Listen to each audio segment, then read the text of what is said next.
Naturally conceive करने के लिए जो बेसिक रिक्वायरमेंट है वो है एक healthy egg, healthy sperm and healthy uterus जिसमें एम्ब्रियो इम्प्लांट होता है। तो स्पर्म बहुत ही इंपॉर्टेंट है नेचुरल कंसेप्शन के लिए, इसलिए शुक्राणु बहुत इंपॉर्टेंट है प्रॉपरली असेस करने के लिए। तो जब भी टेस्ट कराएं तो उस रिपोर्ट में यदि कोई समस्या आ रही है तो आज इस वीडियो में हम समझेंगे कि वो समस्या क्यों आती है और उसके क्या क्या सॉल्यूशंस हैं।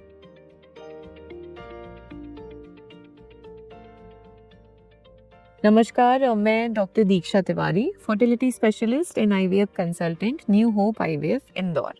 तो जब हम शुक्राणुओं की बात करते हैं तो शुक्राणुओं का जो नॉर्मल प्रोडक्शन है या हेल्दी स्पर्म्स जो बनते हैं वो किन किन बातों पे डिपेंड करते हैं। मेजरली 3 फैक्टर्स, जिसमें पहला है टेम्परेचर, दूसरा है लाइफस्टाइल चेंजेस एंड तीसरा है हार्मोनल बैलेंस। तो पहला फैक्टर हम लेते हैं जो कि है तापमान यानी टेम्परेचर। जो नॉर्मल स्पर्म प्रोडक्शन होती है बॉडी में, वो जो यूजुअल बॉडी का टेम्परेचर होता है जिसको हम कहते हैं 37 डिग्री सेल्सियस, जो हर एक की बॉडी का नॉर्मल टेम्परेचर होता है, इससे 2 डिग्री कम में स्पर्म प्रोड्यूस होते हैं। इसीलिए जो टेस्टिस यानी पुरुषों का अंडकोश है वो शरीर से बाहर होता है ताकि अच्छे स्पर्म प्रोड्यूस हो सके। तो यदि आप ऐसी जगह काम करते हैं जहाँ का टेम्परेचर बहुत ज़्यादा है, हॉट है, या हॉट सोना, हॉट योगा आप लगातार ले रहे हैं, या फिर जो लैपटॉप यूजेज है, लैपटॉप कहते हैं इसलिए बिकॉज लैप यानी गोदी, और गोदी में रखे आप उसको अगर काम कर रहे हैं तो स्पेशली पुरुष, तो यदि वो टेम्परेचर आपने गोद में रखा हुआ है लैपटॉप और 2 से 3 घंटे से ज़्यादा 24 घंटे में उसको आप अपने पास रखते हैं तो ये this can increase temperature at the local area, जिसकी वजह से स्पर्म प्रोडक्शन हैम्पर हो सकता है, क्वालिटी डाउन हो सकता है।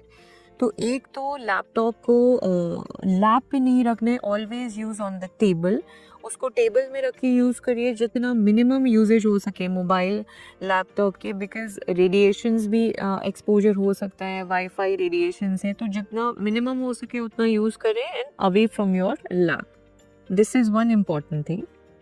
बहुत ज़्यादा गर्म जगह में अगर आप काम कर रहे हैं तो थोड़ा सा उस चीज़ को अवॉइड करिए कि कैसे हम काम भी हमारा होता रहे और ये चीज़ भी इम्प्रूव हो जाए। सेकंड मैंने जिसकी बात करी है वो है लाइफस्टाइल। लाइफस्टाइल में 2 चीज़ें आती हैं, एक तो है आपका वज़न, आपका तरीका, आपका एक्टिव लाइफस्टाइल है, सेडेंटरी लाइफस्टाइल है, प्लस हैबिट्स। हैबिट्स यानी अल्कोहल, स्मोकिंग, टोबैको, हुक्का आजकल बहुत चलता है। क्या यदि आप ये चीज़ें लेते हैं तो ये जो सारी चीज़ें हैं ये ऑक्सीडेटिव स्ट्रेस डेवलप करती हैं, रिएक्टिव ऑक्सीजन स्पीशीज बढ़ाती हैं, जिसकी वजह से डीएनए डैमेज हो सकता है स्पर्म का, और डीएनए ही वो पार्ट है जो कि एग के अंदर जाएगा स्पर्म की तरफ से। तो यदि ऑक्सीडेटिव स्ट्रेस है तो इसके लिए कुछ सप्लीमेंट्स दिए जाते हैं, जैसे कोएंजाइम Q10 है, which is an mediator of the electronic pathway of the mitochondria. तो स्पर्म में माइटोकॉन्ड्रिया इंपॉर्टेंट इसलिए है बिकॉज स्पर्म एक चलने वाली चीज़ है, बिकॉज स्पर्म चल के ही एग तक पहुंच सकता है, उसको ट्रैवल करना पड़ता है cervix to uterus till fallopian tube, जहाँ पर वो एग को फर्टिलाइज करता है। तो उसके चलने के लिए उसको एनर्जी चाहिए। ये जो पावर हाउस, ये जो एनर्जी मिलती है, ये पावर हाउस यानी माइटोकॉन्ड्रिया से मिलती है। तो उसका एक पाथवे का मीडिएटर है कोएंजाइम Q10। तो यदि ये चीज़ें हैं तो कोएंजाइम Q10 आपको एडवाइस किया जा सकता है। प्लस एंटीऑक्सीडेंट विटामिन होते हैं, जैसे विटामिन ई है, विटामिन ए, विटामिन सी, जो सप्लीमेंट्स किए जा सकते हैं, या कोई डेफिशिएंसी है B12 या D की तो वो कंप्लीट करनी है। दूसरा इम्पोर्टेंट है, यदि ओबेसिटी है यानी कि वजन बहुत ज़्यादा है तो उसको कम करना, यानी कि हेल्दी एक फिटनेस पे अपने को फोकस करना है, जिसके अगेन 2 इम्पोर्टेंट पैरामीटर हैं, डाइट एंड एक्सरसाइज। एक्सरसाइज के लिए आप कई लोग जिम जाते हैं, स्पेशली मेल्स, तो जिम में कई सप्लीमेंट्स भी दिए जाते हैं जिसमें टेस्टोस्टेरोन हार्मोन की मात्रा ज़्यादा रहती है, बिकॉज कई बार ये सोचा जाता है कि it is a male hormone, अगर हम ये लेंगे तो हमारा फर्टिलिटी पोटेंशियल बढ़ जाएगा। बट एक्चुअली में अगर टेस्टोस्टेरोन है, चाहे वो किसी भी फॉर्म में आप ले रहे हैं, तो this can further decrease sperm production. तो कोई भी टेस्टोस्टेरोन सप्लीमेंट नहीं लेना है, कोई भी आपको प्रिस्क्राइब कर रहा है तो वो अवॉइड करना है। एक्सरसाइज प्रॉपर कीजिए, of course muscle training, aerobic exercise दोनों आपको करना है। Plus diet should consist of a balanced meal which is a combination of carbohydrate, fat, minerals and protein.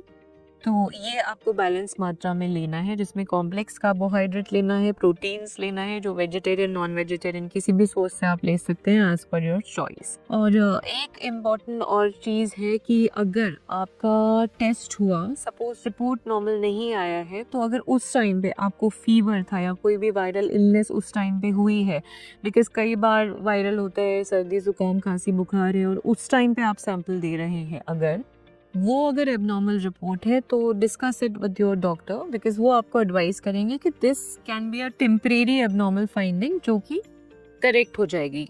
और एक चीज़ मैं आपको और बताना चाहती हूँ, अगर रेगुलरली आप चेक कर रहे हैं सीमेन पैरामीटर्स, आपको कुछ मेडिकेशंस प्रिस्क्राइब की गई हैं, महीने महीने में आपका चेकअप हो रहा है, और अगर आप देख रहे हैं there is a significant falling pattern, जैसे कि 40 मिलियन से 30 मिलियन हो गया, 30 मिलियन से 20 मिलियन हो गया, अगर लगातार फॉल कर रहा है और अभी आपके स्पर्म काउंट ठीक है, तो अगर फॉलिंग पैटर्न आ रहा है तो उस टाइम पे जो एक चीज़ आप कर सकते हैं वो कर सकते हैं सीमेन फ्रीज।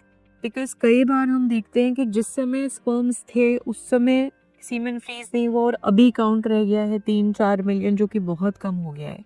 तो अगर फॉलिंग पैटर्न है किसी भी तरीके का ऑनगोइंग ट्रीटमेंट के साथ भी, तो उस टाइम पे आप अपना ये सीमेन फ्रीज करवा सकते हैं, बिकॉज वो अगर एक बार फ्रीज हो गया तो वो कभी भी किसी भी तरीके से यूज़ हो जाएगा। तो ये एक टेक्नोलॉजी है जो इस्तेमाल की जा सकती है। तो ये सारे पैरामीटर्स हैं जिससे स्पर्म क्वालिटी क्वांटिटी इम्प्रूव हो सकती है, तो ये ट्रीटमेंट आपको लेना है। यदि लगातार ट्रीटमेंट लेने के बावजूद नहीं हो रहा है इम्प्रूवमेंट या नहीं आ रहा है, then the option is ICSI, जिसे कहते हैं हम इंट्रासाइटोप्लाज्मिक स्पर्म इंजेक्शन, जिसमें एक होल्डिंग पिपेट में एग होल्ड करके अगर स्पर्म्स कम है तो उसके अंदर फिर डाल दिया जाते हैं। तो ये सारे मेथड्स हैं टू कंसीव नेचुरली और conceive with the help of any assisted reproductive technique. Thank you.